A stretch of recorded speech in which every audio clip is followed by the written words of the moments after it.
இப்ப என்ன ஆயிருக்கு, பூஜ்ஜியத்துக்கு வந்திருக்கு. நம்மகிட்ட சொன்னா எனக்கு பிரெட்டுக்கு வரி இல்லை, அதுல கடவரை ஜாமுக்கு வரி,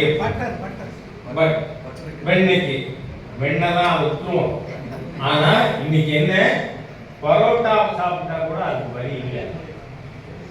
அதனால 353 விதமான பொருட்கள், அதுல ஒண்ணு ரேட்டு குறைஞ்சிருக்கு, பெருவாரியான பொருட்களுக்கு பூஜ்ஜியமாகி இருக்கு. அதாவது சாதாரண ஏழை எளிய மக்கள் அன்றாடம் பயன்படுத்துகின்ற பொருட்களுக்கு இன்னைக்கு பிரதமர் மோடி ஆட்சியில வரி இல்லை. அதனால இன்னைக்கு மங்களகரமா அவருடைய பிறந்த தினத்துல சதாயு புருஷகா சதேந்திர ஆயுஷ் சேவேந்திரிய பிரதிஷ்டதி 100 ஆண்டு காலம் வாழ்ந்து பிரதமர் பாரத மக்களுக்கு பணியாற்ற வேண்டுமென நாம் எல்லாம் வல்ல இறைவனை வேண்டி உங்கள் அனைவருக்கும் என்னுடைய வாழ்த்துக்களை தெரிவித்து வார்த்தைகளை நிறைவு செய்கிறேன்.